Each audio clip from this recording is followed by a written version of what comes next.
Assalamualaikum warahmatullahi wabarakatuh. Waalaikumsalam warahmatullahi wabarakatuh. Hari pertama di bulan September dan pergantian dari Agustus ke September di Bandung masih dengan suasana yang sama Pak Guru. Bahkan agak mencekam karena ada hashtag di Twitter All Eye in Bandung. Iya. Karena kampus Unisba dan Unpas ini diserang. Bahkan banyak CCTV-nya Pak Guru, footage-nya dari jam setengah 12.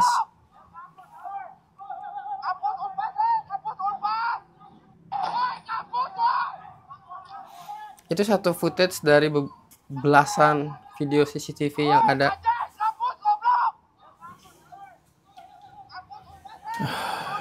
Kenapa diserang? Saya ngerasa kemungkinan, ini sudut pandang saya jelek pada polisi ya, kemungkinan karena Unisba itu dijadiin markas bukan keamanan, posko kesehatan dalam tanda kutip, posko darurat kalau misalkan ada yang luka-luka dibawanya ke Unisba. Disebutnya posko apa ya itu ya? Ya itu. Nah itu. Bahkan di video itu kayak ambulans yang bawa yang terluka juga dihalang-halangi. Sudah 10 hari nih kita Pak Guru.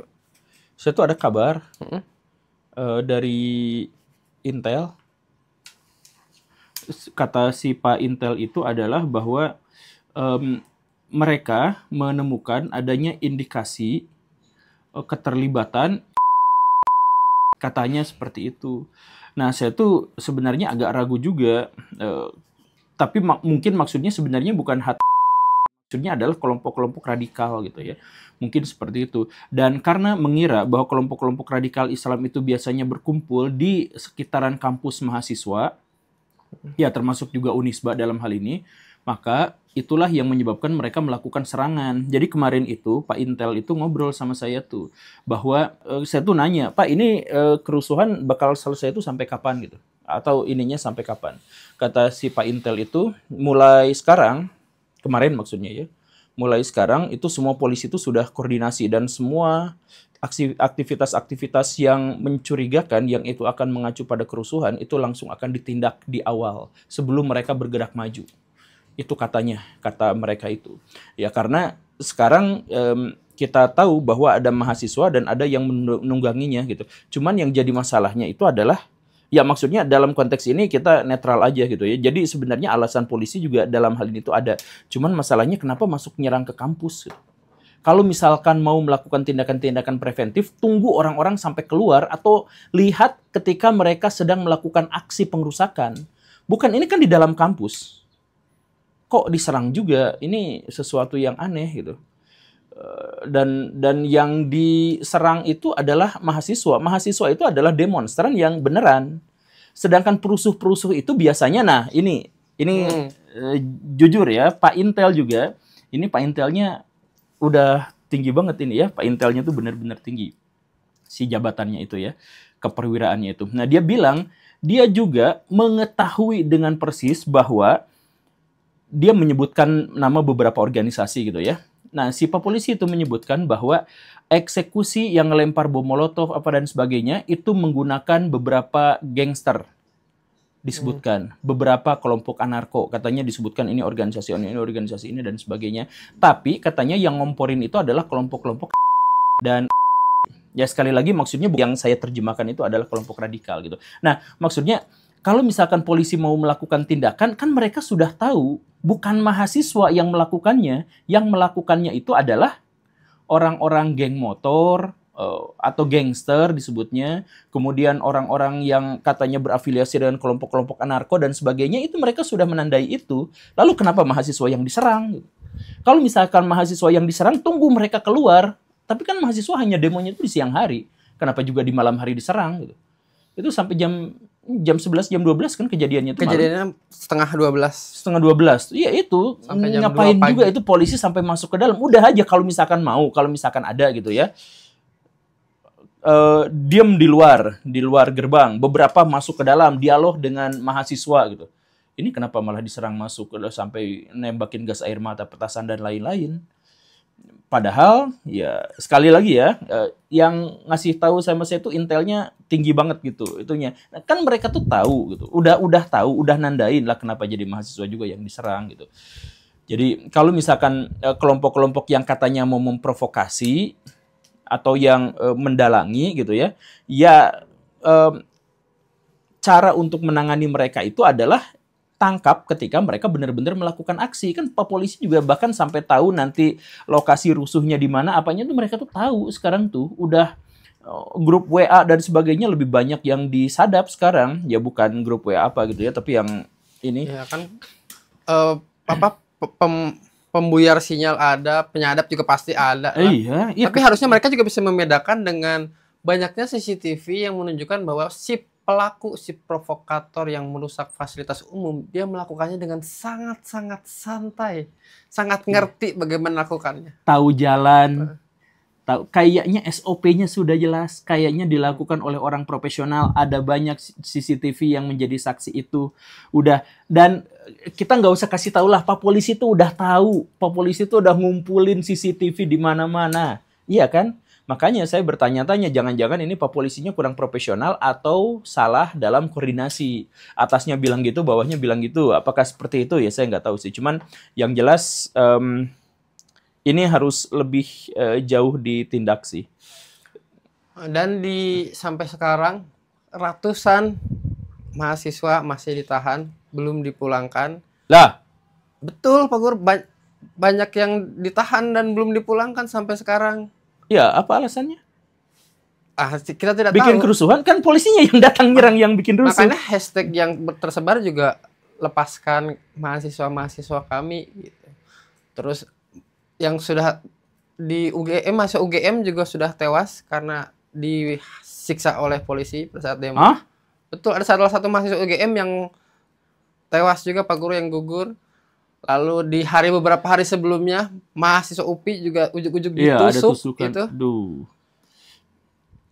Kalau yang tusukan itu teh asli sebagai impact dari kerusuhan ini bukan sih? Kayaknya kan dia lagi demo juga ya. Jadi kalau tiba-tiba itu masalah pribadi ditusuk pas demo sih kayaknya. Ini mah saya curiga ada yang sampai meninggal. Polisinya ada yang tidak profesional. Jadi dia merasa dirinya diserang dan dilecehkan. Jadi mereka melakukan tindakan balas dendam bukan karena profesional. Ini saya ingin segera suasananya berganti, tapi ketika September, bahkan ketika voice note yang Guru Gembul di-share dan orang-orang pada setuju, itu masih belum merubah kondisi suasana. Ya, saya tuh berharap itu di-share lebih luas lagi, lebih banyak lagi gitu ya. Karena sekarang orang-orang tuh lebih seneng bikin video pendek. Saya tuh kemarin-kemarin strateginya teh bikin clickbait untuk menarik orang-orang yang ingin saya sasar gitu. Jadi kalau perusuh yang ingin saya sasar, saya bikin judulnya itu yang mengarah pada si perusuh itu biar nonton gitu. Tapi sekarang kayaknya mereka nontonnya pendek-pendek. Saya kemarin lihat yang ininya, Anda cuman nggak sampai setengahnya gitu ditontonnya itu secara rata. Aduh, ini jadi ya saya harus mengubah strategi ini untuk biar bisa didengar. Makanya bikin aja yang pendek-pendek lah. Atau beneran ya, mungkin teman-teman untuk tidak turun ke jalan dulu, untuk malam-malam diam saja dulu di rumah. Iya. Bahkan kan sudah ada entah di Jawa Barat atau seluruh Indonesia bahwa anak sekolah juga diliburkan seminggu. Iya, ada. Tapi gini nih, Baraya, semuanya sekarang tahan dulu ya, karena sekarang itu ini rumusannya gini nih. Ada orang-orang yang demo jujur, demo tulus, demo baik, dan mereka itu demonstrasi. Mereka nggak akan bakar fasilitas umum. Mereka nggak akan merusak fasilitas umum, nggak akan. Itu demo yang asli. Tapi sekarang itu kan ada kerusuhan. Karena apa? Ada pihak-pihak tertentu yang mengatasnamakan demonstran, kemudian melakukan pengerusakan. Itu pentingnya di situ. Makanya kemarin demonstran itu justru mundur. Kemarin-kemarin itu. Untuk melihat, untuk membuktikan bahwa kerusuhan itu bukan mereka yang melakukannya. Bukan. Kerusuhan bukan mereka yang melakukannya. Jadi ketika demonstran mundur, kembali ke rumah, tetap ada pembakaran. Nah, berarti jelas ada yang merusuh, ada secara sengaja melakukan itu. Siapa? Jangan dulu tanya siapanya, nanti redakan dulu masalahnya. Yang paling penting itu adalah sekarang sikap kita adalah tahan diri. Kalau misalkan apa-apa, jangan ikut demo, jangan ikut apa, kecuali ngikutin pada aliansi yang sudah jelas dan sudah pasti. Jangan terprovokasi, jangan melakukan tindakan apapun. Udah B aja, redakan. Karena tujuan kita sebenarnya adalah nyerang koruptor.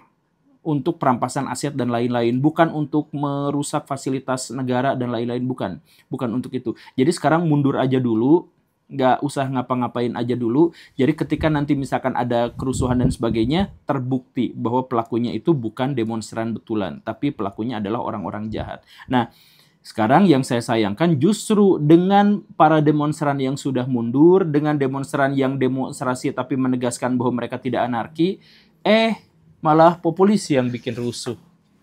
Gimana ini Pak Polisi? Padahal kalau misalkan udah tenang, udah kemarin-kemarin itu kita KDM udah dateng kan. Kemudian banyak pejabat-pejabat publik yang udah turun lah. Itu kemarin tuh sempet udah mulai ketegangannya itu turun gitu.